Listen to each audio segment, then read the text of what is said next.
Well, hey there. Thank you for tapping over to this episode. In this essay, I'm trying something new, since this is neither my essay nor my reading of it. What you're about to listen to is an essay that I first read when I was about 24 or 25. I was sitting outside the back of the merchandise mart on a sunny summer Chicago day, and it felt like the author jumped right out of the page, grabbed me, and spoke to me. It felt like finally somebody codified so many pulsing emotions and ideas I had in me, but for the life of me couldn't articulate. And that's setting aside the ideas in it that were entirely new. What you're about to read is an essay from Ralph Waldo Emerson called Self-Reliance, which is an absolute classic in American writing, just as much as it is pragmatic in nature, modern sounding, except for the vocabulary, and at its time, incredibly impactful. I was inspired to go back and read it again after recording episode 43 with Tom Bennet. Just after hearing his story, a lot of it sounded like the aspects and the ideas that Emerson was writing about. So I went about looking for an audiobook of it. Inspired for some reason to search Spotify, and I found What You're About to Hear. What you're about to hear is from the Atom Bomb podcast. And I reached out to Adam and I asked if I can post his reading of it on my podcast, which he graciously said yes. I encourage you to check out Adam's feed, where he also has 2 more episodes on this essay, one of which is a modern translation of it, which I also suggest. In his reading, though, and what brought me to ask him, is it's not only compelling and captivating, he also does a really great way of breaking down these dense vocabulary words that you wouldn't normally hear in conversation and defining them as he goes along. Now with that, I'll let Adam take it over from here. Thank you all for listening, hope you enjoy this reading, and that it sparks some inspiration. Wishing you all well. Hey, real quick while I have you here. If you like what you're listening to, please tap that follow or subscribe, as well as sign up for notifications so you'll know when our next season or episode drops. Also, if you're curious to look at our catalog of all that we have to offer and some exciting things we have to come, please visit us at bandwidth.productions.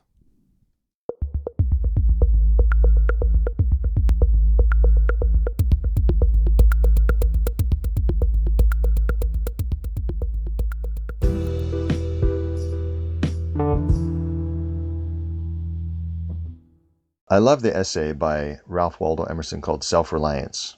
I've read a bunch of his other essays and didn't think much of them. But Self-Reliance, for some reason, I think is one of the best pieces of writing in history. And a long time ago, I wanted a book that just had self-reliance in it. And every book that I could find had self-reliance among other essays. And I didn't want that. So I actually made one myself. I typed the whole book up.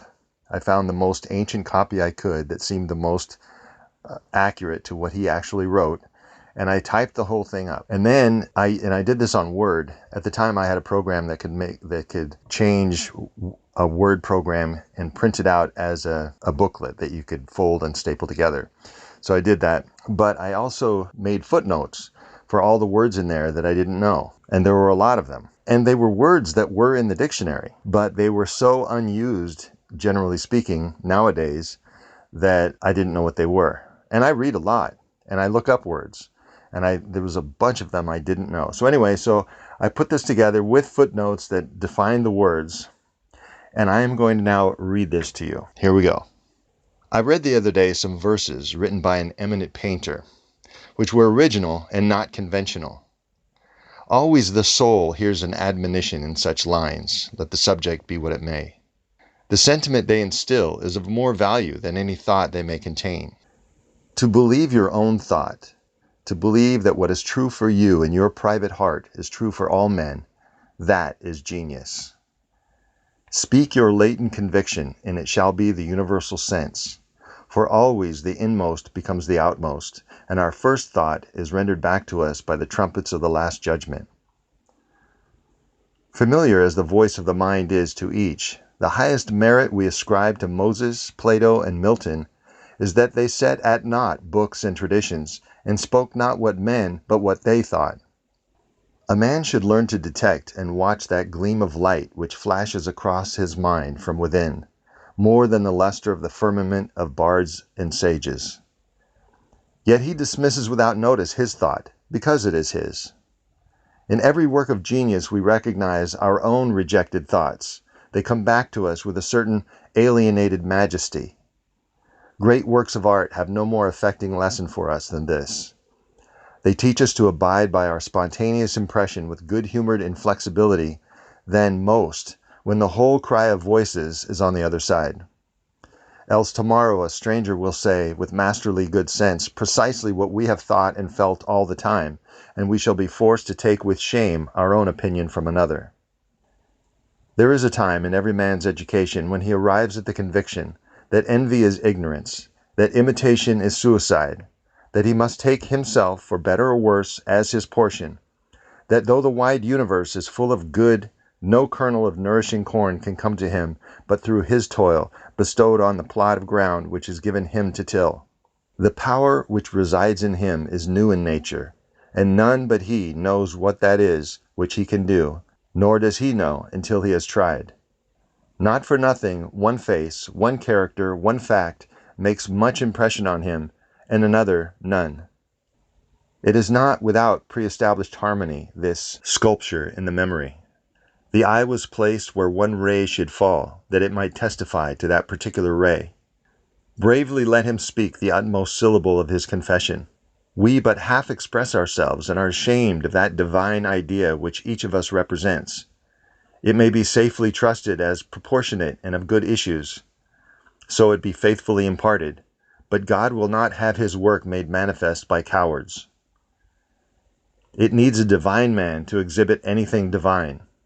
A man is relieved and gay when he has put his heart into his work and done his best, but what he has said or done otherwise shall give him no peace. It is a deliverance which does not deliver. In the attempt, his genius deserts him. No muse befriends, no invention, no hope. Trust thyself. Every heart vibrates to that iron string. Accept the place the divine providence has found for you, the society of your contemporaries, the connection of events. Great men have always done so, and confided themselves childlike to the genius of their age, betraying their perception that the eternal was stirring at their heart, working through their hands, predominating in all their being. And we are now men, and must accept in the highest mind the same transcendent destiny, and not pinched in a corner, not cowards fleeing before a revolution, but redeemers and benefactors, pious aspirants to be noble clay under the almighty effort. Let us advance on chaos and the dark. What pretty oracles nature yields us on this text, in the face and behavior of children, babes, and even brutes. That divided and rebel mind, that distrust of a sentiment because our arithmetic has computed the strength and means opposed to our purpose, these have not. Their mind being whole, their eye is as yet unconquered, and when we look in their faces, we are disconcerted. Infancy conforms to nobody, all conform to it, so that one babe commonly makes 4 or 5 out of the adults who prattle and pray to it. So God has armed youth and puberty and manhood no less with its own piquancy and charm. The word piquancy comes from piquant or piquant, appealingly provocative, charming, interesting, or attractive. So I'll read that again. So God has armed youth and puberty and manhood no less with its own piquancy and charm, and made it enviable and gracious, and its claims not to be put by, if it will stand by itself. Do not think the youth has no force, because he cannot speak to you and me. Hark, in the next room, who spoke so clear and emphatic? It seems he knows how to speak to his contemporaries. Good heaven, it is he. It is that very lump of bashfulness and phlegm which for weeks has done nothing but eat when you were by, but now rolls out these words like bell-strokes. It seems he knows how to speak to his contemporaries. Bashful or bold then, he will know how to make us seniors very unnecessary. The nonchalance of boys who are sure of a dinner and would disdain as much as a lord to do or say aught to conciliate one is the healthy attitude of human nature. How is a boy the master of society?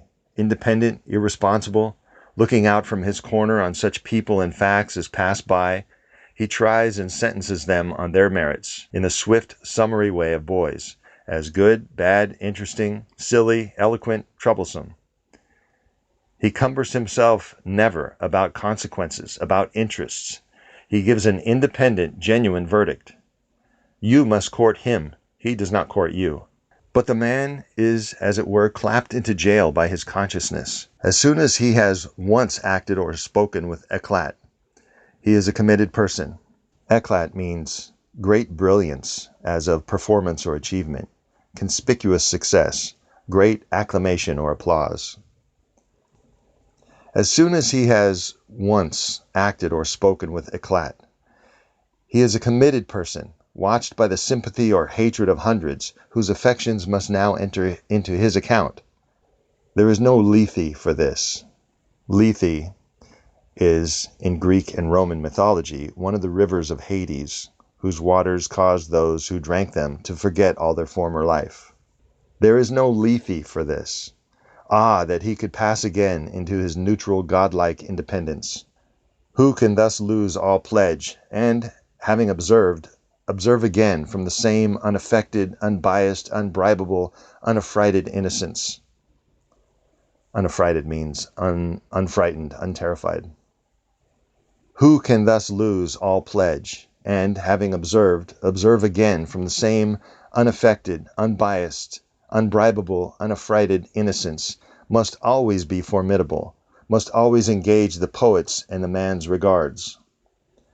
Of such an immortal youth the force would be felt. He would utter opinions on all passing affairs, which, being seen to be not private but necessary, would sink like darts into the ear of men and put them in fear. These are the voices which we hear in solitude, but they grow faint and inaudible as we enter into the world. Society everywhere is in a conspiracy against the manhood of every one of its members.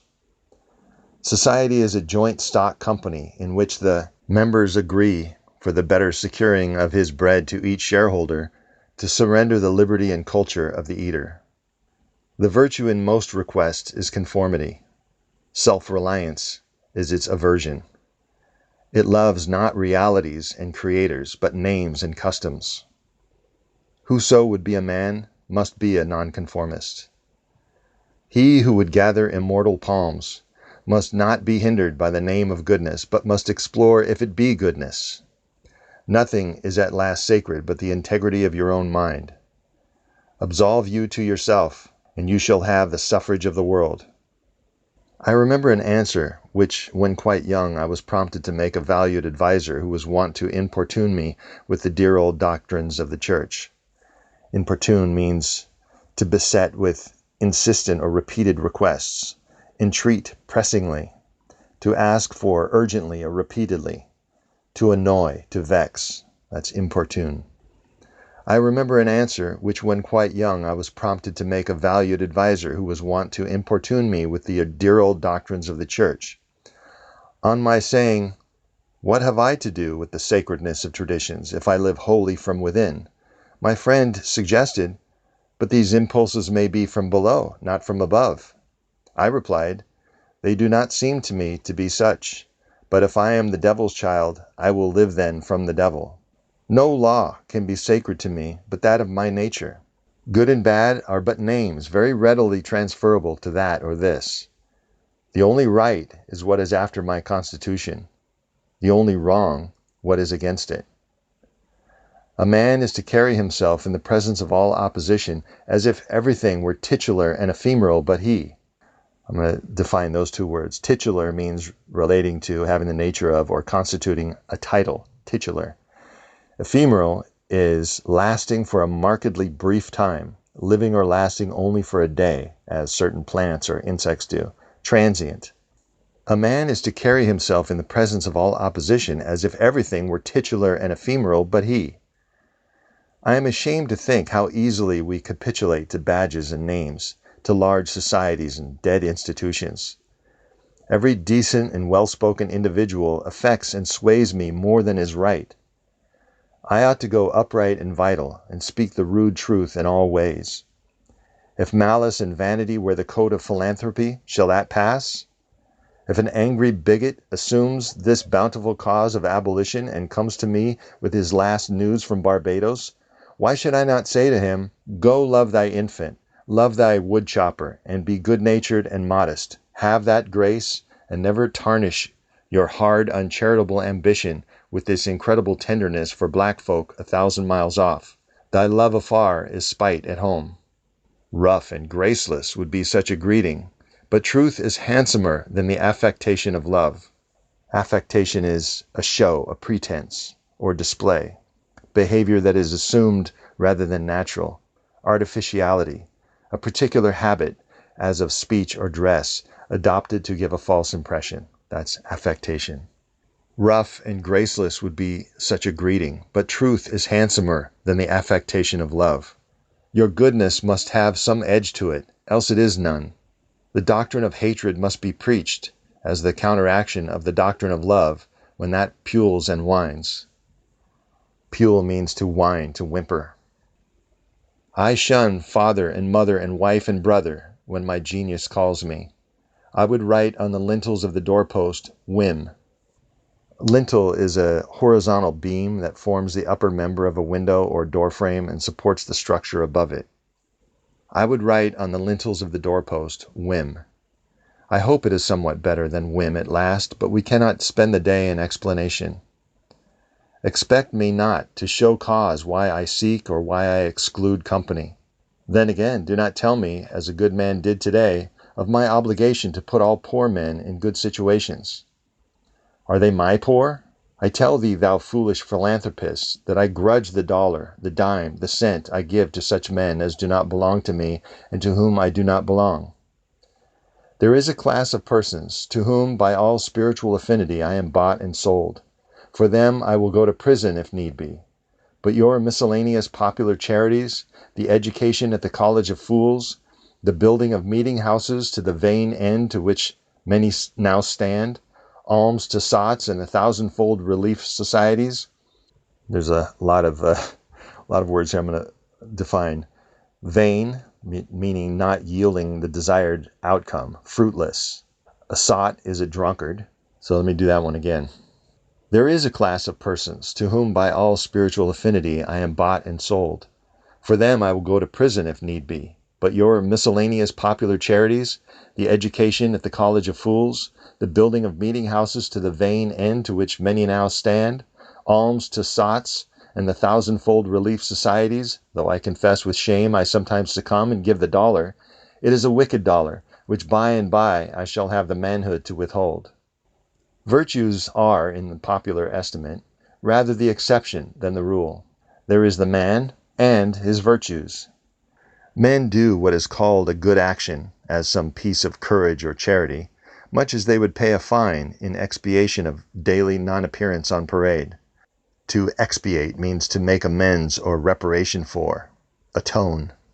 Men do what is called a good action, as some piece of courage or charity, much as they would pay a fine in expiation of daily non-appearance on parade. Their works are done as an apology or extenuation of their living in the world. Extenuation here means partial justification, a partial excuse. Their works are done as an apology or extenuation of their living in the world, as invalids and the insane pay a high board. Their virtues are penances. A penance is an act of self-mortification or devotion, performed voluntarily to show sorrow for a sin or other wrongdoing. A sacrament in some Christian churches that includes contrition, confession to a priest, acceptance of punishment, and absolution. So that's penance. Their virtues are penances. I do not wish to expiate, but to live. My life is not an apology, but a life. It is for itself and not for a spectacle. I much prefer that it should be of a lower strain, so it be genuine and equal, than that it should be glittering and unsteady. I wish it to be sound and sweet, and not to need diet and bleeding. My life should be unique. It should be an alms, a battle, a conquest, a medicine. I ask primary evidence that you are a man and refuse this appeal from the man to his actions. I know that for myself it makes no difference whether I do or forbear those actions which are reckoned excellent. I cannot consent to pay for a privilege where I have intrinsic right. Intrinsic just means of or relating to the essential nature of a thing, inherent. I cannot consent to pay for a privilege where I have intrinsic right. Few and mean as my gifts may be, I actually am, and do not need for my own assurance or the assurance of my fellows any secondary testimony. What I must do is all that concerns me, not what the people think. This rule, equally arduous in actual and in intellectual life, may serve for the whole distinction between greatness and meanness. It is the harder because you will always find those who think they know what is your duty better than you know it. It is easy in the world to live after the world's opinion. It is easy in solitude to live after our own. But the great man is he who in the midst of the crowd keeps with perfect sweetness the independence of solitude. The objection to conforming to usages that have become dead to you is that it scatters your force. It loses your time and blurs the impression of your character. If you maintain a dead church, contribute to a dead Bible society, vote with a great party either for the government or against it, spread your table like base housekeepers, under all these screens I have difficulty to detect the precise man you are. And of course so much force is withdrawn from your proper life. But do your thing, and I shall know you. Do your work, and you shall reinforce yourself. A man must consider what a blind man's bluff is this game of conformity. If I know your sect, I anticipate your argument. I hear a preacher announce for his text and topic the expediency of one of the institutions of his church. Do I not know beforehand that not possibly can he say a new and spontaneous word? Do I not know that with all this ostentation of examining the grounds of the institution, he will do no such thing? Ostentation is a pretentious display meant to impress others, boastful showiness. Do I not know that with all this ostentation of examining the grounds of the institution, he will do no such thing? Do I not know that he is pledged to himself not to look but at one side, the permitted side, not as a man, but as a parish minister? He is a retained attorney, and these airs of the bench are the emptiest affectation.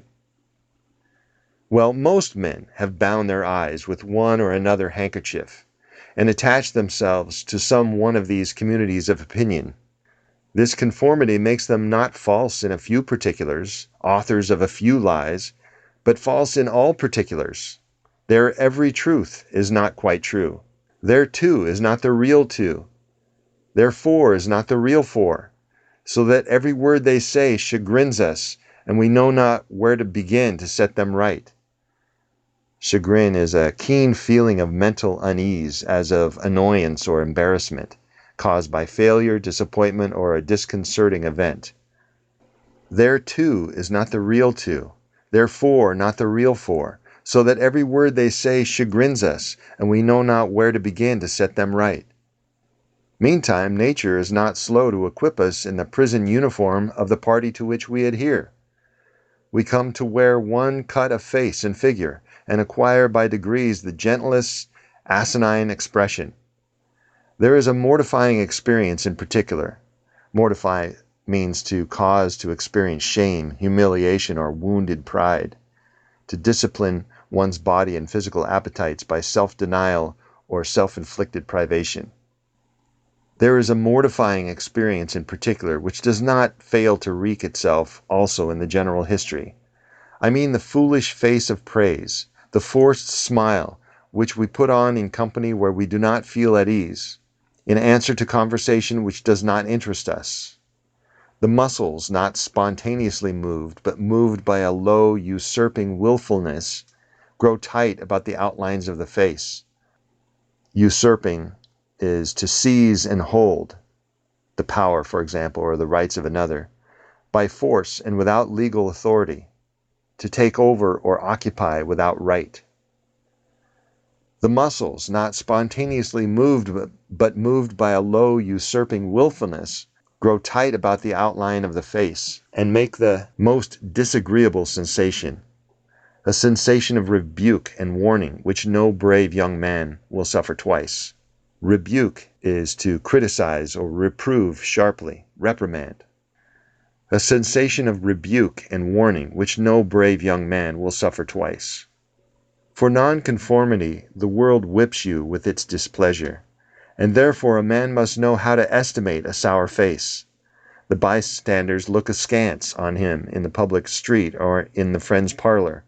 Askance is with disapproval or suspicion or distrust, with a sideways glance, obliquely. The bystanders look askance on him in the public street or in the friend's parlor. If this aversion had its origin in the contempt and resistance like his own, he might well go home with a sad countenance. But the sour face of the multitude, like their sweet faces, have no deep cause, disguise no God, but are put on and off as the wind blows and a newspaper directs. Yet is the discontent of the multitude more formidable than that of the Senate and the college?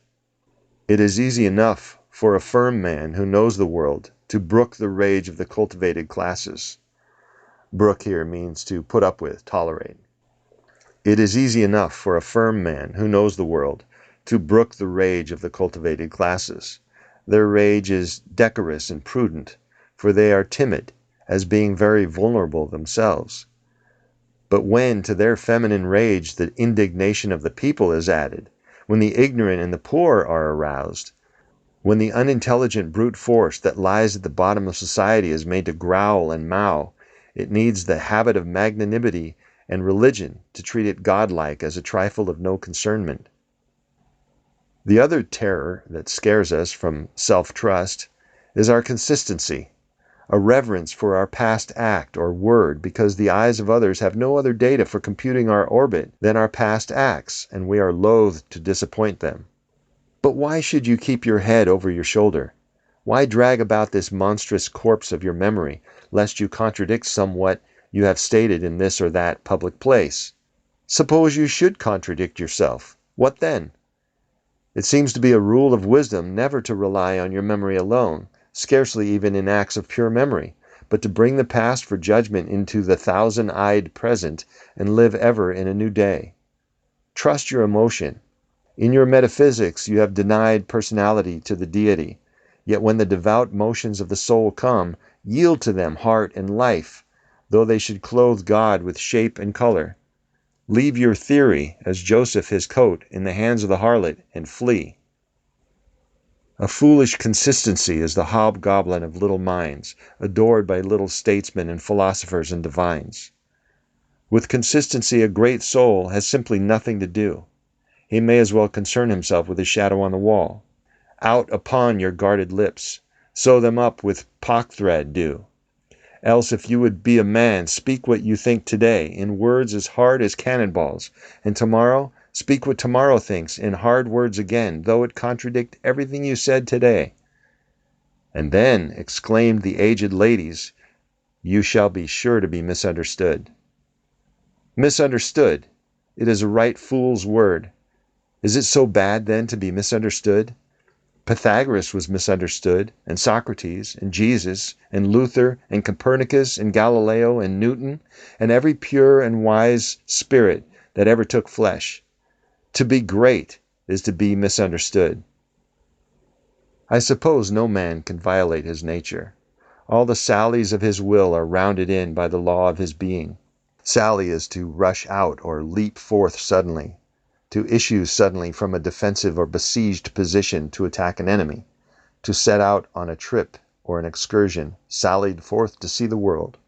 All the sallies of his will are rounded in by the law of his being, as the inequalities of the Andes and the Himalayas are insignificant in the curve of the sphere.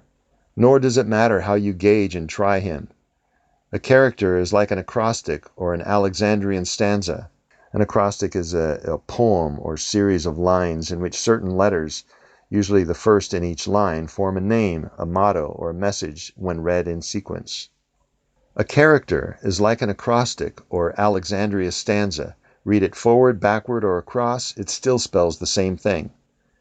In this pleasing, contrite wood life which God allows me, contrite means feeling regret and sorrow for one's sins or offenses. Penitent. In this pleasing, contrite wood life which God allows me, let me record day by day my honest thought without prospect or retrospect, and I cannot doubt it will be found to be symmetrical, though I mean it not and see it not. My book should smell of pines and resound with the hum of insects. The swallow over my window should interweave that thread or straw he carries in his bill into my web also. We pass for what we are. Character teaches above our wills. Men imagine that they communicate their virtue or vice only by overt actions and do not see that virtue or vice emit a breath every moment. Fear never, but you shall be consistent in whatever variety of actions, so they each be honest and natural in their hour. For of one will the actions will be harmonious, however unlike they seem. These varieties are lost sight of when seen at a little distance, at a little height of thought. One tendency unites them all. The voyage of the best ship is a zigzag line of 100 tacks. This is only microscopic criticism. See the line from a sufficient distance, and it straightens itself to the average tendency. Your genuine action will explain itself, and will explain your other genuine actions. Your conformity explains nothing. Act singly, and what you have already done singly will justify you now. Greatness always appeals to the future.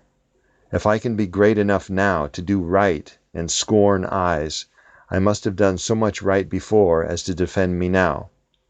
Be it how it will, do right now.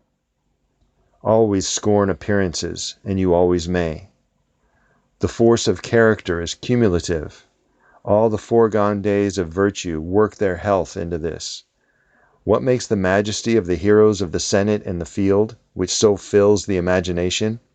The consciousness of a train of great days and victories behind. There they all stand and shed an united light on the advancing actor. He is attended, as by a visible escort of angels, to every man's eye. That is it which throws thunder into Chatham's voice and dignity into Washington's port. Chatham, by the way, is William Pitt the Elder, Lord Chatham, English statesman, who said, "If I were an American, as I am an Englishman, while a foreign troop was landed in my country, I never would lay down my arms. Never, never, never." That's Chatham. That is it which throws thunder into Chatham's voice and dignity into Washington's port and America into Adam's eye. Honor is venerable to us because it is no ephemeris. It is always ancient virtue. We worship it today because it is not of today. We love it and pay it homage because it is not a trap for our love and homage, but is self-dependent, self-derived, and therefore of an old and immaculate pedigree, even if shown in a young person. I hope in these days we have heard the last of conformity and consistency. Let the words be gazetted and ridiculous henceforward. A gazette is a newspaper, an official journal. Let the words be gazetted and ridiculous henceforward. Instead of the gong for dinner, let us hear a whistle from the Spartan fife. Let us bow and apologize nevermore. A great man is coming to eat at my house. I do not wish to please him. I wish that he should wish to please me. I will stand here for humanity, and though I would make it kind, I would make it true. Let us affront and reprimand the smooth mediocrity and squalid contentment of the times. Affront is to insult intentionally, especially openly, to meet defiantly, confront, to meet or encounter face to face. And squalid means dirty and wretched, as from poverty or lack of care, morally repulsive, sordid.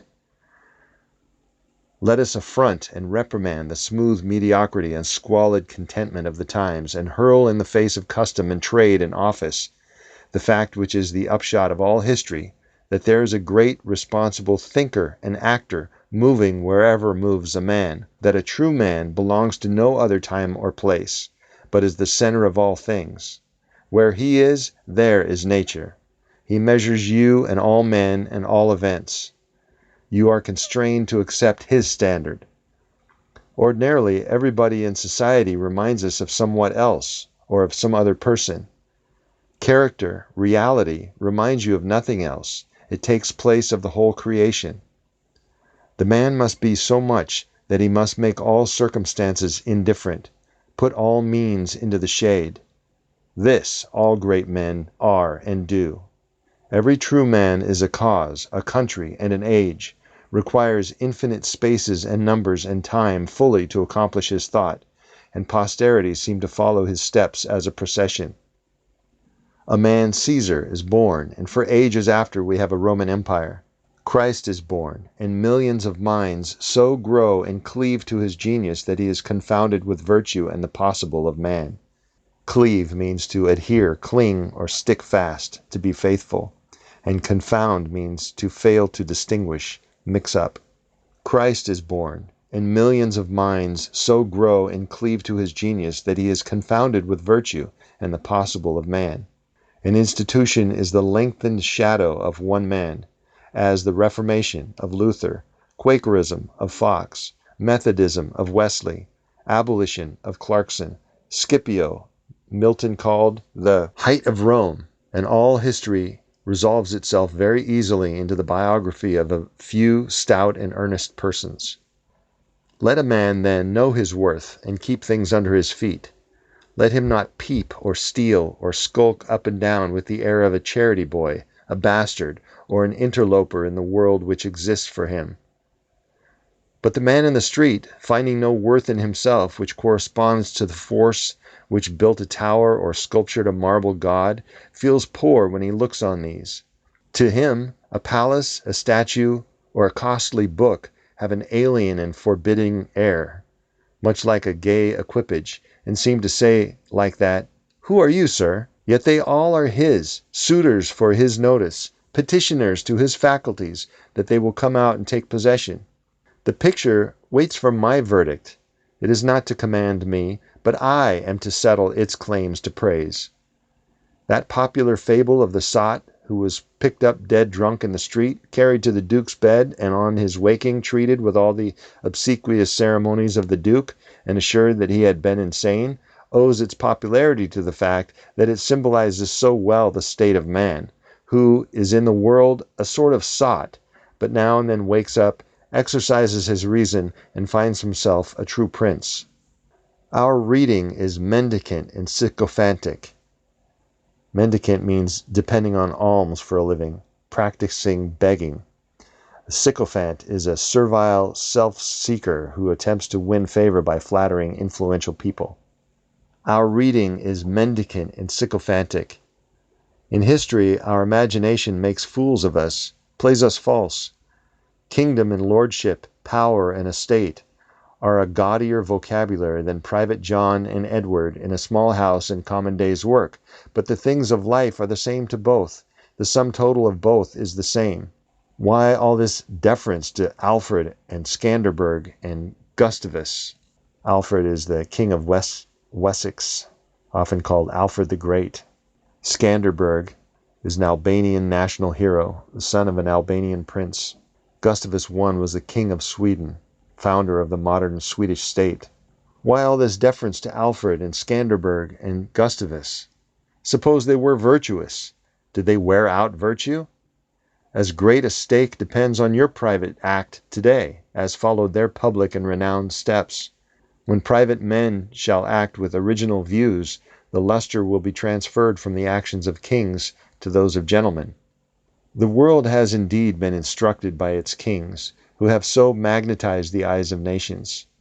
It has been taught by this colossal symbol the mutual reverence that is due from man to man, the joyful loyalty with which men have everywhere suffered the king, the noble, or the great proprietor to walk among them by a law of his own, make his own scale of men and things, and reverse theirs, pay for benefits not with money but with honor, and represent the law in his person, was the hieroglyphic by which they obscurely signified their consciousness of their own right and comeliness, the right of every man. The magnetism which all original action exerts is explained when we inquire the reason of self-trust. Who is the trustee? Who is the aboriginal self on which a universal reliance may be grounded? What is the nature and power of that science-baffling star, without parallax, without calculable elements, which shoots a ray of beauty even into trivial and impure actions, if the least mark of independence appear? Parallax, by the way, is an apparent change in the direction of an object caused by a change in observational position that provides a new line of sight. What is the nature and power of that science-baffling star, without parallax, without calculable elements, which shoots a ray of beauty even into trivial and impure actions, if the least mark of independence appear? The inquiry leads us to that source, at once the essence of genius, the essence of virtue, and the essence of life, which we call spontaneity or instinct. We denote this primary wisdom as intuition, whilst all later teachings are tuitions. In that deep force, the last fact behind which analysis cannot go, all things find their common origin. For the sense of being, which in calm hours rises, we know not how, in the soul, is not diverse from things, from space, from light, from time, from man, but one with them, and proceedeth obviously from the same source whence their life and being also proceedeth. We at first share the life by which things exist, and afterwards see them as appearances in nature, and forget that we have shared their cause. Here is the foundation of action, and the fountain of thought. Here are the lungs of that inspiration which giveth man wisdom, of that inspiration of man which cannot be denied without impiety and atheism. We lie in the lap of immense intelligence, which makes us organs of its activity and receivers of its truth. When we discern justice, when we discern truth, we do nothing of ourselves, but allow a passage to its beams. If we ask whence this comes, if we seek to pry into the soul that causes, all metaphysics, all philosophy is at fault. Its presence or absence is all we can affirm. Every man discerns between the voluntary acts of his mind and his involuntary perceptions. And to his involuntary perceptions he knows a perfect respect is due. He may err in the expression of them, but he knows that these things are so, like day and night, not to be disputed. All my willful actions and acquisitions are but roving. The most trivial reverie, the faintest native emotion, are domestic and divine. Thoughtless people contradict as readily the statement of perceptions as of opinions, or rather much more readily, for they do not distinguish between perception and notion. They fancy that I choose to see this or that thing. But perception is not whimsical, but fatal. If I see a trait, my children will see it after me, and in the course of time, all mankind, although it may chance that no one has seen it before me. For my perception of it is as much a fact as the sun. The relations of the soul to the divine spirit are so pure that it is profane to seek to interpose helps. Interpose means to insert or introduce between parts, to place oneself between. The relations of the soul to the divine spirit are so pure that it is profane to seek to interpose helps. It must be that when God speaketh, he should communicate not one thing, but all things, should fill the world with his voice, should scatter forth light, nature, time, souls, from the center of the present thought, and new date and new create the whole. Whenever a mind is simple and receives a divine wisdom, then old things pass away. Means, teachers, texts, temples fall. It lives now and absorbs past and future into the present hour. All things are made sacred by relation to it, one thing as much as another. All things are dissolved to their center by their cause, and in the universal miracle, petty and particular miracles disappear. If, therefore, a man claims to know and speak of God, and carries you backward to the phraseology of some old, mouldered nation in another country, in another world, believe him not. Moldered, by the way, is to molder is to crumble to dust, disintegrate. If therefore a man claims to know and speak of God and carries you backward to the phraseology of some old, moldered nation in another country, in another world, believe him not. Is the acorn better than the oak, which is its fullness and completion? Is the parent better than the child into whom he has cast his ripened being? Whence then is this worship of the past? Centuries are conspirators against the sanity and majesty of the soul. Time and space are but physiological colors, which the eye maketh, but the soul is light. Where it is day. Where it was, is night. And history is an impertinence and an injury, if it be anything more than a cheerful apologue or parable of my being and becoming. Impertinent means exceeding the limits of propriety or good manners. Improperly forward or bold, not pertinent, irrelevant. Apologue means a moral fable, especially one having animals or inanimate objects as characters. And history is an impertinence and an injury if it be anything more than a cheerful apologue or parable of my being and becoming. Man is timid and apologetic. He is no longer upright. He dare not say, I think, I am, but quotes some saint or sage. He is ashamed before the blade of grass or the blowing rose. These roses under my window make no reference to former roses or to better ones. They are for what they are. They exist with God today. There is no time to them. There is simply the rose. It is perfect in every moment of its existence. Before the leaf bud has burst, its whole life acts in the full-blown flower. There is no more. In the leafless root, there is no less. Its nature is satisfied, and it satisfies nature in all moments alike. There is not time to it. But man postpones or remembers. He does not live in the present, but with reverted eye laments the past, or, heedless of the riches that surround him, stands on tiptoe to foresee the future. He cannot be happy and strong until he, too, lives with nature in the present, above time. This should be plain enough. Yet see what strong intellects dare not yet hear God himself unless he speaks the phraseology of I know not what David or Jeremiah or Paul. We shall not always set so great a price on a few texts, on a few lives. We are like children who repeat by rote the sentences of grandames and tutors, and as they grow older, of the men of talents and character they chance to see, painfully recollecting the exact words they spoke. Afterwards, when they come into the point of view which those who uttered these sayings, they understand them and are willing to let the words go. For at any time they can use words as good when occasion comes. So was it with us. So will it be if we proceed. If we live truly, we shall see truly. It is as easy for the strong man to be strong as it is for the weak to be weak. When we have new perception, we shall gladly disburden the memory of its hoarded treasures as old rubbish. When a man lives with God, his voice shall be as sweet as the murmur of the brook and the rustle of the corn. And now, at last, the highest truth on this subject remains unsaid, probably cannot be said, for all that we say is the far-off remembering of the intuition.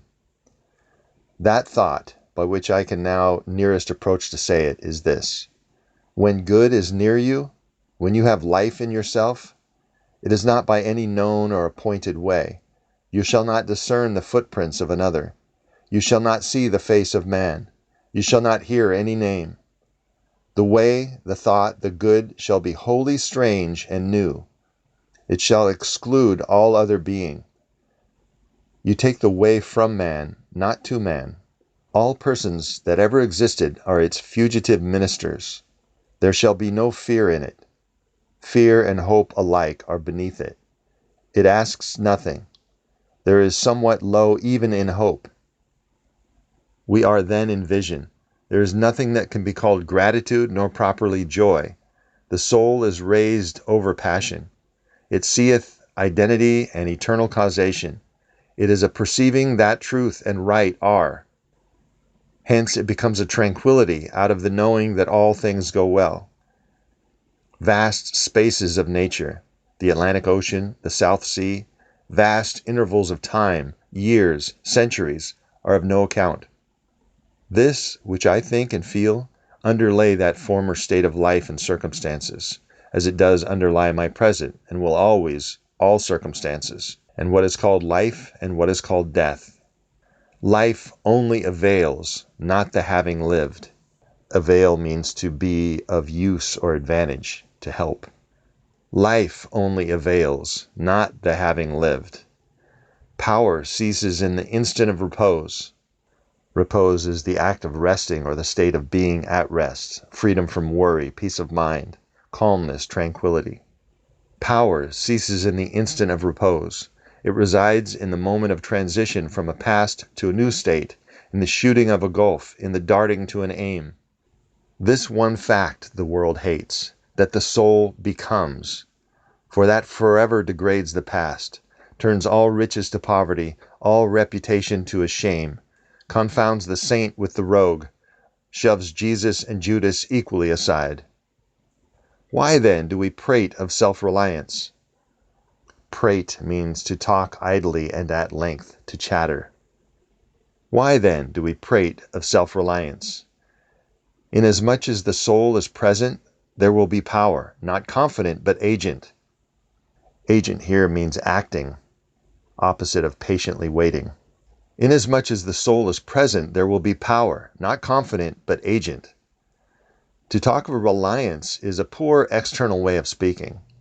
Speak rather of that which relies, because it works and is.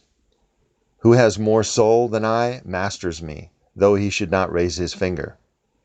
Round him I must revolve by the gravitation of spirits. Who has less, I rule with like facility.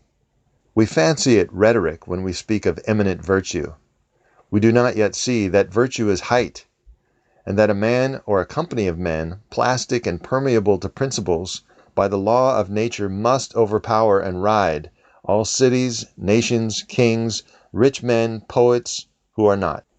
This is the ultimate fact, which we so quickly reach on this, as on every topic, the resolution of all into the ever-blessed One. Virtue is the governor, the creator, the reality. All things real are so, by so much virtue as they contain. Hardship, husbandry, hunting, whaling, war, eloquence, personal weight, are somewhat, and engage my respect as examples of the soul's presence and impure action. I see the same law working in nature for conservation and growth. The poise of a planet, the bended tree recovering itself from the strong wind, the vital resources of every animal and vegetable are also demonstrations of the self-sufficing and therefore self-relying soul.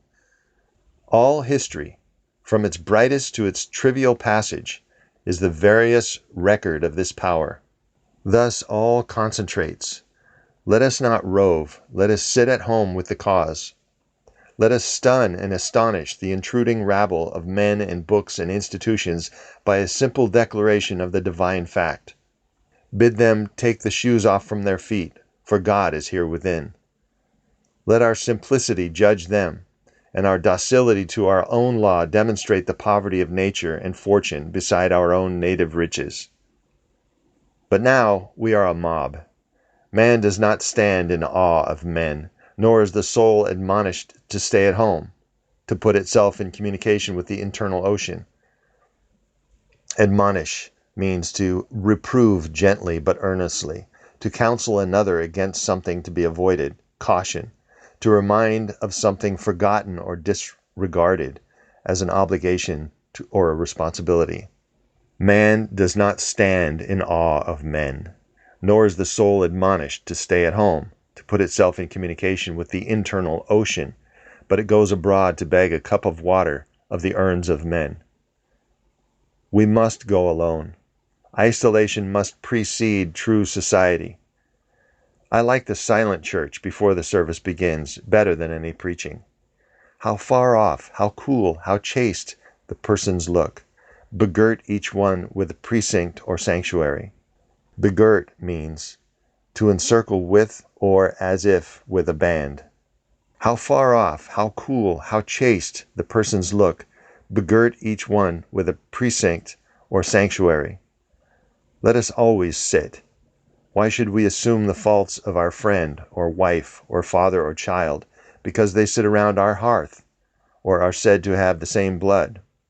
All men have my blood, and I have all men's. Not for that will I adopt their petulance or folly. Petulant means unreasonably irritable or ill-tempered, peevish, contemptuous in speech or behavior. Not for that will I adopt their petulance or folly, even to the extent of being ashamed of it. But your isolation must not be mechanical but spiritual, that is, must be elevation. At times the whole world seems to be in a conspiracy to importune you with emphatic trifles. Importune means to beset with insistent or repeated requests, to entreat pressingly, to ask for urgently or repeatedly. At times the whole world seems to be in a conspiracy to importune you with emphatic trifles. Friend, client, child, sickness, fear, want, charity, all knock at once at thy closet door and say, "Come out unto us." Do not spoil thy soul. Do not all descend. Keep thy state. Stay at home in thine own heaven. Come not for a moment into their facts, into their hubbub of conflicting appearances, but let in the light of thy law on their confusion. The power men possess to annoy me, I give them by weak curiosity. No man can come near me but through my act. What we love, that we have, but by desire we bereave ourselves of the love. Bereave means to leave desolate or alone, especially by death. To take something valuable or necessary, typically by force. What we love, that we have, but by desire we bereave ourselves of the love. If we cannot at once rise to the sanctities of obedience and faith, let us at least resist our temptations. Let us enter into a state of war and wake Thor and Woden, courage and constancy, in our Saxon breasts. This is to be done in our smooth times by speaking the truth. I'm going to just define Thor. Thor is a mythological Norse god of thunder. Woden is a mythological Anglo-Saxon god identified with Odin. Odin is the mythological Norse god of wisdom, war, art, culture, and the dead, and the supreme deity and creator of the cosmos and human beings. Saxon is a member of a West Germanic tribal group that inhabited northern Germany and invaded Britain in the 5th and 6th centuries AD. Sanctity means holiness of life or disposition, saintliness. If we cannot at once rise to the sanctities of obedience and faith, let us at least resist our temptations. Let us enter into a state of war and wake Thor and Woden, courage and constancy, in our Saxon breasts. This is to be done in our smooth times by speaking the truth. Check this lying hospitality and lying affection. Live no longer to the expectation of these deceived and deceiving people with whom we converse. Say to them, O father, O mother, O wife, O brother, O friend, I have lived with you after appearances hitherto. Henceforward I am the truth's. Be it known unto you that henceforward I obey no law less than the eternal law. I will have no covenants but proximities. Covenant is a binding agreement, a compact. And proximity is the state, quality, sense, or fact of being near or next, closeness. I will have no covenants but proximities. I shall endeavor to nourish my parents, to support my family, to be the chaste husband of one wife, but these relations I must fill after a new and unprecedented way. I appeal from your customs. I must be myself. I cannot break myself any longer for you, or you. If you can love me for what I am, we shall be the happier. If you cannot, I will still seek to deserve that you should. I must be myself. I will not hide my tastes or aversions. I will so trust that what is deep is holy, that I will do strongly before the sun and moon whatever inly rejoices me and the heart appoints. If you are noble, I will love you. If you are not, I will not hurt you and myself by hypocritical attentions. If you are true, but not in the same truth with me, cleave to your companions, I will seek my own. I do this not selfishly, but humbly and truly. It is alike your interest and mine, and all men's, however long we have dwelt in lies, to live in truth. Does this sound harsh today? You will soon love what is dictated by your nature as well as mine, and if we follow the truth, it will bring us out safe at last. But so may you give these friends pain. Yes, but I cannot sell my liberty and my power to save their sensibility. Sensibility is the ability to feel or perceive, refined awareness and appreciation in matters of feeling, the quality of being affected by changes in the environment. But so you may give these friends pain. Yes, but I cannot sell my liberty and my power to save their sensibility. Besides, all persons have their moments of reason, when they look out into the region of absolute truth. Then they will justify me and do the same thing. The populists think that your rejection of popular standards is a rejection of all standard, and mere antinomianism, and the bold sensualist will use the name of philosophy to gild his crimes. Antinomianism is theology, the doctrine or belief that the gospel frees Christians from required obedience to any law, whether scriptural, civil, moral, and that salvation is attained solely through faith and the gift of divine grace. Gild means to cover with or as if with a thin layer of gold, to give an often deceptively attractive and improved appearance to. The populists think that your rejection of popular standards is a rejection of all standard and mere antinomianism, and the bold sensualist will use the name of philosophy to gild his crimes. But the law of consciousness abides. To abide means to put up with, tolerate, to wait patiently for, to withstand. But the law of consciousness abides. There are two confessionals, in one or the other of which we must be shriven. To shrive is to hear the confession of and give absolution to a penitent. To obtain absolution for oneself by confessing and doing penance. There are two confessionals, in one or the other of which we must be shriven.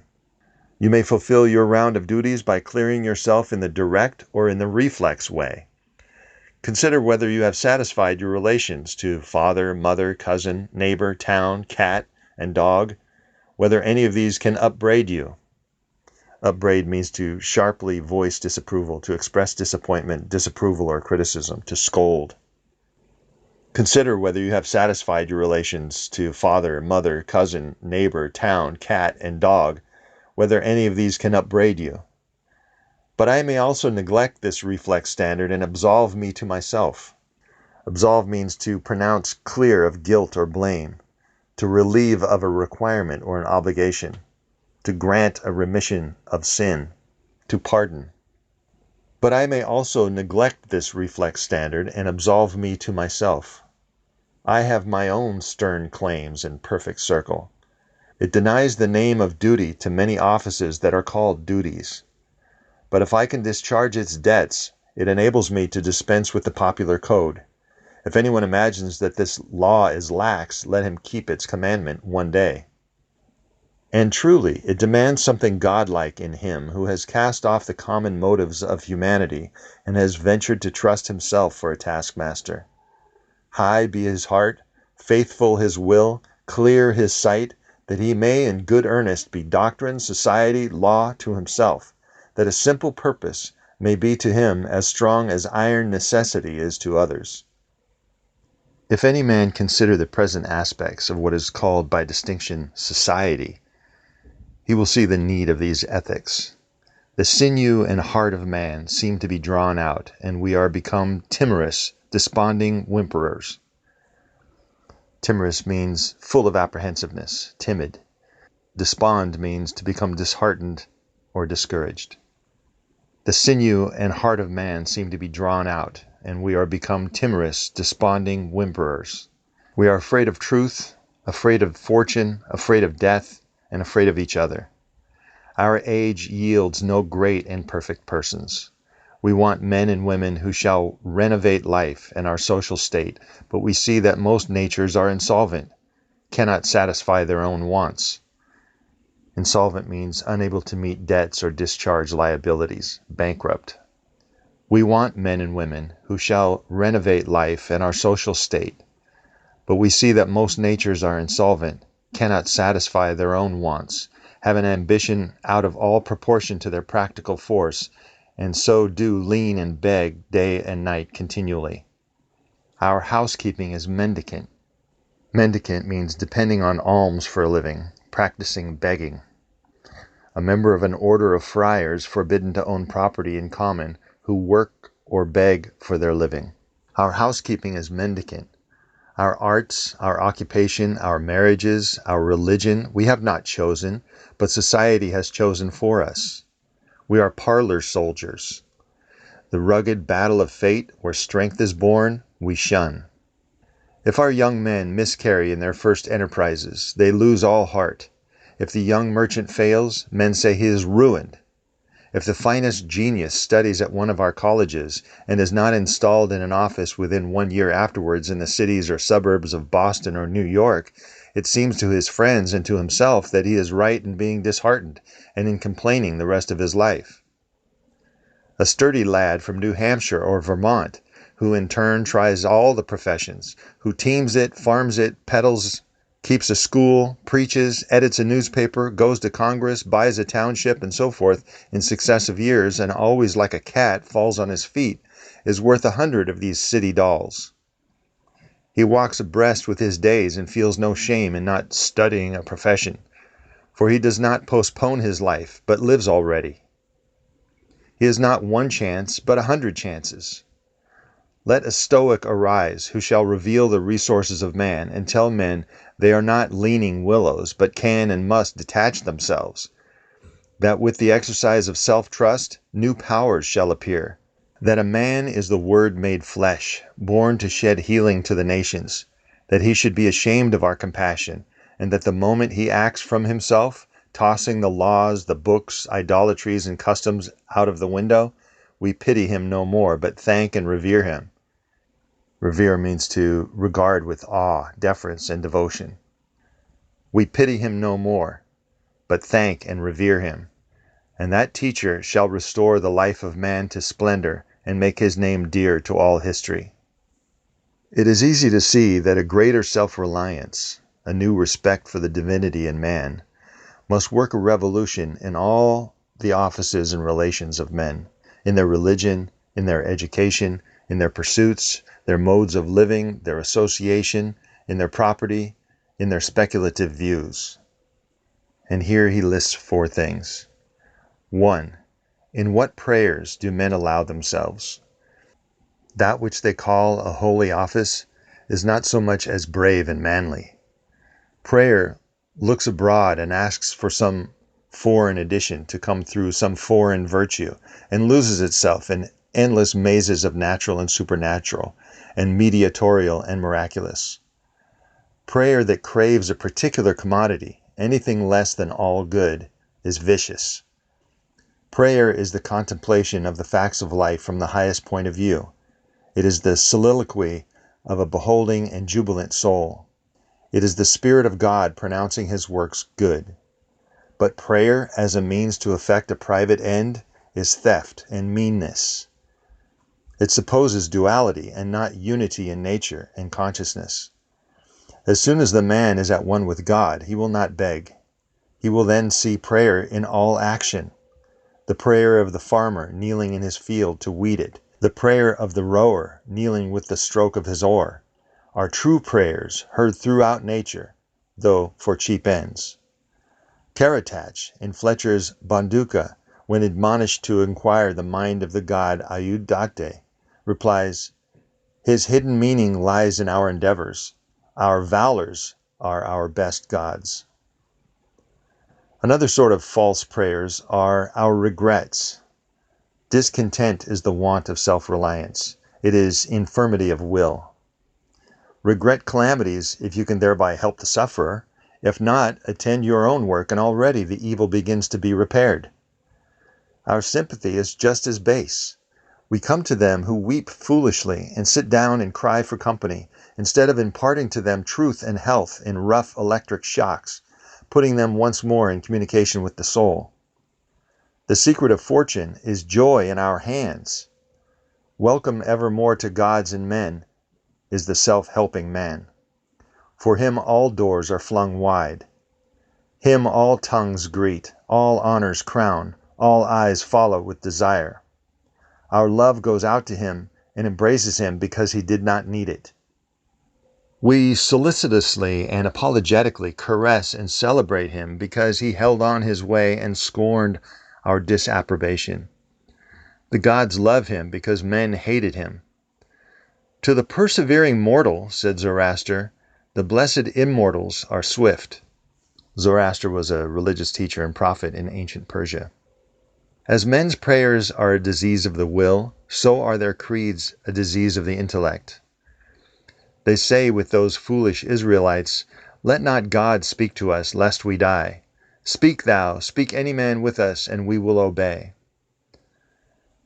Everywhere I am bereaved of meeting God in my brother. Bereaved means to leave desolate or alone, especially by death. Everywhere I am bereaved of meeting God in my brother, because he has shut his own temple doors and recites fables merely of his brother's or his brother's brother's God. Every new mind is a new classification. If it prove a mind of uncommon activity and power, a Locke, a Lavoisier, a Hutton, a Bentham, a Spurzheim, it imposes its classification on other men, and lo, a new system. In proportion always to the depth of the thought, and so to the number of objects it touches and brings within reach of the pupil, is his complacency. But chiefly is this apparent in creeds and churches, which are also classifications of some powerful mind acting on the great elemental thought of duty and man's relation to the highest. Such is Calvinism, Quakerism, Swedenborgianism. The pupil takes the same delight in subordinating everything to the new terminology that a girl does who has just learned botany and seeing a new earth and new seasons thereby. It will happen, for a time, that the pupil will feel a real debt to the teacher, will find his intellectual power has grown by the study of his writings. This will continue until he has exhausted his master's mind. But in all unbalanced minds, the classification is idolized, passes for the end and not for a speedily exhaustible means, so that the walls of the system blend to their eye in the remote horizon with the walls of the universe. The luminaries of heaven seem to them hung on the arch their master built. They cannot imagine how you aliens have any right to see, how you can see. It must be somehow that you stole the light from us. They do not yet perceive that light, unsystematic, indomitable, will break into any cabin, even into theirs. Let them chirp a while and call it their own. If they are honest and do well, presently their neat new pinfold will be too straight and low. A pinfold is an enclosure where stray animals are confined. If they are honest and do well, presently their neat new pinfold will be too straight and low, will crack, will lean, will rot and vanish, and the immortal light, all young and joyful, million-orbed, million-colored, will beam over the universe as on the first morning. It is for want of self-culture that the idol of traveling, the idol of Italy, of England, of Egypt, remains for all educated Americans. They who made England, Italy, or Greece venerable in the imagination, venerable means commanding respect by virtue of age, dignity, character, or position. Those who made England, Italy, or Greece venerable in the imagination did so not by rambling round creation as a moth round a lamp, but by sticking fast where they were, like an axis of the earth. In manly hours we feel that duty is our place, and that the merry men of circumstance should follow as they may. The soul is no traveler. The wise man stays at home with the soul, and when his necessities, his duties, on any occasion call him from his house, or into foreign lands, he is at home still, and is not gadding abroad from himself. To gad is to move about restlessly and with little purpose. When his necessities, his duties, on any occasion call him from his house or into foreign lands, he is at home still, and is not gadding abroad from himself, and shall make men sensible by the expression of his countenance that he goes, the missionary of wisdom and virtue, and visits cities and men like a sovereign, and not like an interloper or a valet. A sovereign is one that exercises supreme permanent authority, and an interloper is one that interferes with the affairs of others, often for selfish reasons, a meddler.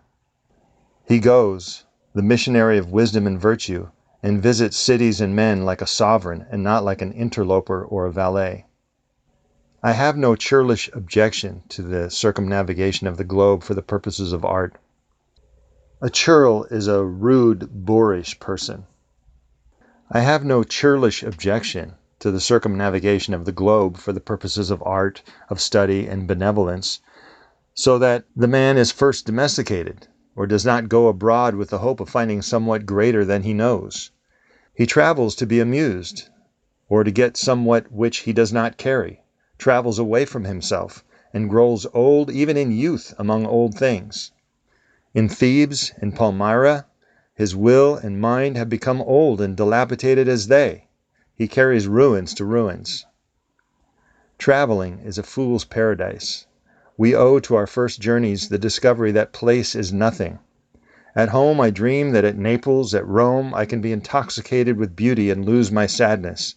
I pack my trunk, embrace my friends, embark on the sea, and at last wake up in Naples, and there beside me is the stern fact and sad self, unrelenting, identical, that I fled from. I seek the Vatican and the palaces. I affect to be intoxicated with sights and suggestions, but I am not intoxicated. My giant goes with me wherever I go. Remember, I told you he was making a list of 4 things here. I forgot to say number 2 when I started talking about traveling. So that was number 2. And now number 3. The rage of traveling is itself only a symptom of a deeper unsoundness affecting the whole intellectual action. The intellect is vagabond. Vagabond is a person without a permanent home who moves from place to place, a vagrant, a tramp, a wanderer, a rover. The intellect is vagabond, and the universal system of education fosters restlessness. Our minds travel when our bodies are forced to stay at home. We imitate, and what is imitation but the traveling of the mind? Our houses are built with foreign tastes. Our shelves are garnished with foreign ornaments. Our opinions, our tastes, our whole minds lean and follow the past and the distant, as the eyes of a maid follow her mistress. The soul created the arts wherever they have flourished. It was in his own mind that the artist sought the model. It was an application of his own thought to the thing to be done and the conditions to be observed. And why need we copy the Doric or the Gothic model? Beauty, convenience, grandeur of thought, and quaint expression are as near to us as to any. And if the American artist will study with hope and love the precise thing to be done by him, considering the climate, the soil, the length of the day, the wants of the people, the habit and form of the government, he will create a house in which all of these find themselves fitted, and taste and sentiment will be satisfied also. Insist on yourself. Never imitate. Your own gift you can present every moment with the cumulative force of a whole life's cultivation, but of the adopted talent of another you have only an extemporaneous half-possession. That which each can do best, none but his Maker can teach him. No man yet knows what it is, nor can, till that person has exhibited it. Where's the master who could have taught Shakespeare? Where's the master who could have instructed Franklin, or Washington, or Bacon, or Newton? Every great man is an unique. The Scopianism of Scopio is precisely the part he could not borrow. If anybody will tell me whom the great man imitates in the original crisis when he performs a great act, I will tell him who else than himself can teach him. Shakespeare will never be made by the study of Shakespeare. Do that which is assigned thee, and thou canst not hope too much or dare too much. There is at this moment There is for me an utterance bare and grand as that of the colossal chisel of Phidias, or trowel of the Egyptians, or the pen of Moses or Dante, but different from all of these. Not possibly will the soul, all rich, all eloquent, with thousand cloven tongue, deign to repeat itself. Cloven means split. It's from the word cleave. Deign means to think it appropriate to one's dignity. Condescend. Not possibly will the soul, all rich, all eloquent, with thousand cloven tongue, deign to repeat itself.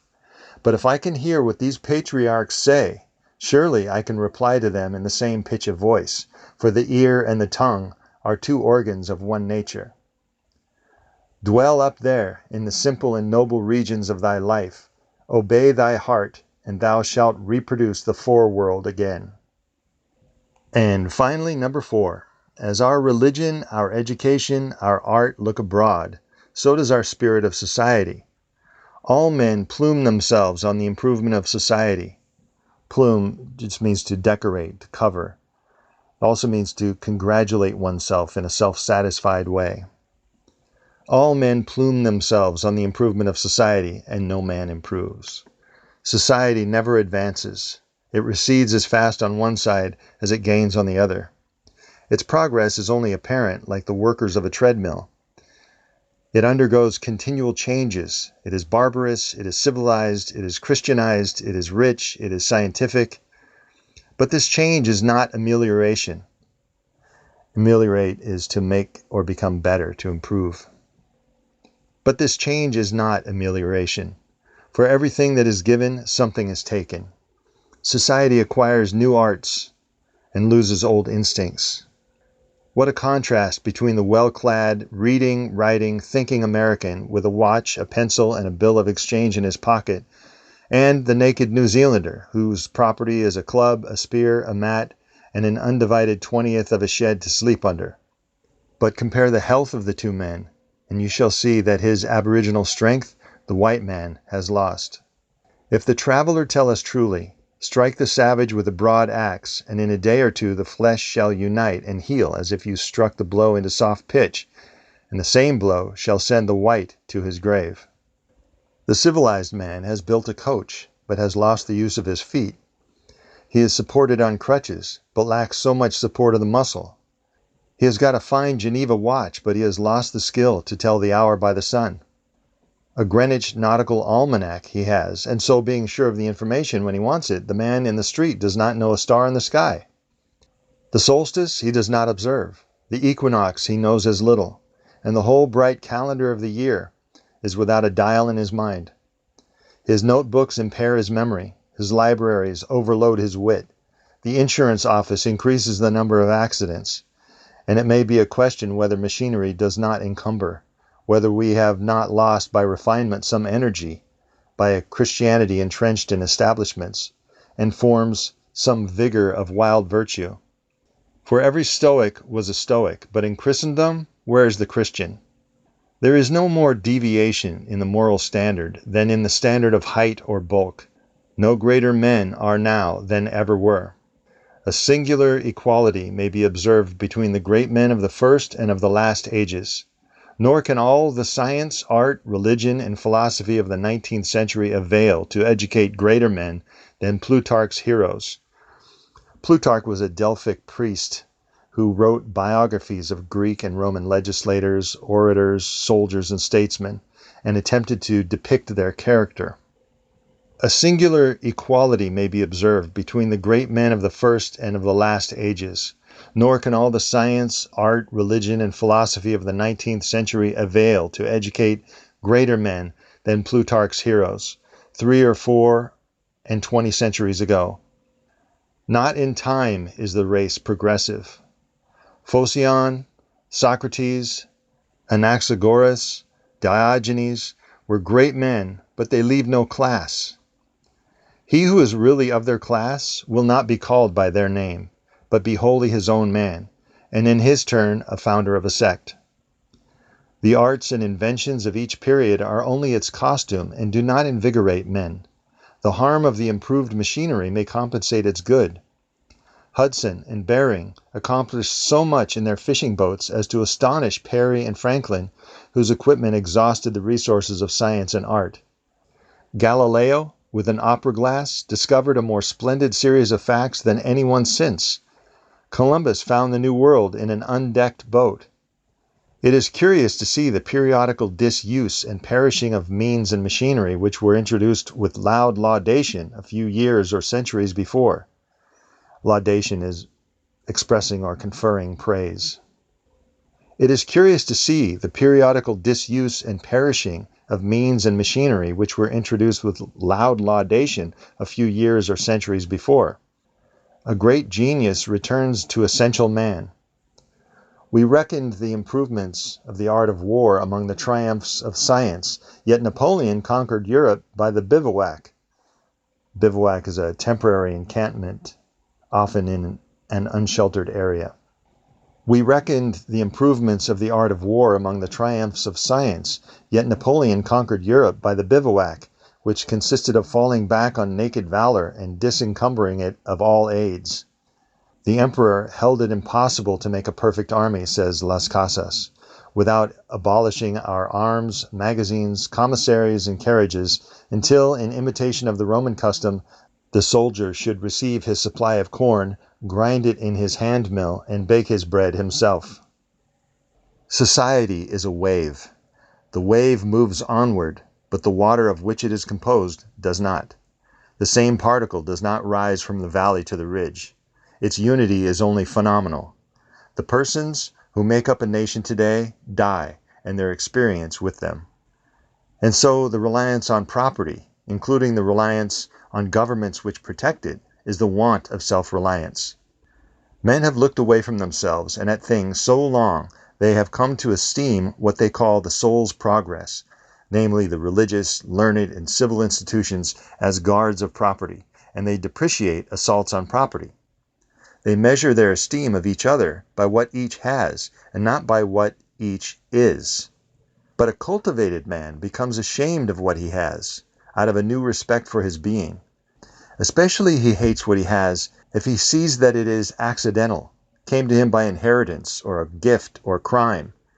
Then he feels that it is not having, it does not belong to him, has no root in him, and merely lies there because no revolution or no robber takes it away.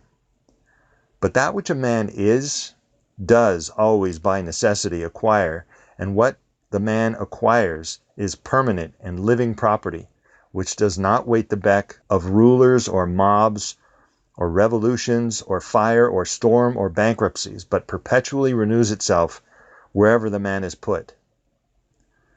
Thy lot or portion of life, said the Caliph Ali, is seeking after thee. Therefore be at rest from seeking after it. Our dependence on these foreign goods leads us to our slavish respect for numbers. The political parties meet in numerous conventions. The greater the concourse, and with each new uproar of announcement, the delegation from Essex, the Democrats from New Hampshire, the Whigs of Maine, the young patriot feels himself stronger than before by a new 1,000 of eyes and arms. In like manner, the reformers summon conventions and vote and resolve in multitude. But not so, O friends, will the God deign to enter and inhabit you, but by a method presently the reverse. It is only as a man puts off from himself all external support and stands alone that I see him to be strong and to prevail. He is weaker by every recruit to his banner. Is not a man better than a town? Ask nothing of men, and in the endless mutation, thou only firm column must presently appear the upholder of all that surrounds thee. He who knows that power is in the soul, that he is weak only because he has looked for good out of him and elsewhere, and so, perceiving, throws himself unhesitatingly on his thought, instantly rights himself, stands in the erect position, commands his limbs, works miracles, just as a man who stands on his feet is stronger than a man who stands on his head. So use all that is called fortune. Most men gamble with her, and gain all and lose all as her wheel rolls. But do thou leave as unlawful these winnings, and deal with cause and effect, the chancellors of God. In the will, work and acquire, and thou hast chained the wheel of chance, and shalt always drag her after thee. A political victory, a rise of rents, the recovery of your sick, or the return of your absent friend, or some other quite external event raises your spirits, and you think good days are preparing for you. Do not believe it. It can never be so. Nothing can bring you peace but yourself. Nothing can bring you peace but the triumph of principles. The end. This has been Self-Reliance by Ralph Waldo Emerson, read by Adam Lee Kahn on The Atom Bomb.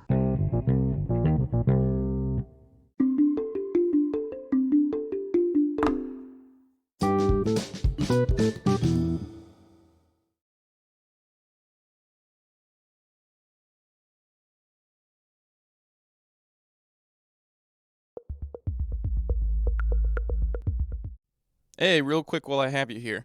If you like what you're listening to, please tap that follow or subscribe, as well as sign up for notifications so you'll know when our next season or episode drops. Also, if you're curious to look at our catalog of all that we have to offer and some exciting things we have to come, please visit us at bandwidth.productions.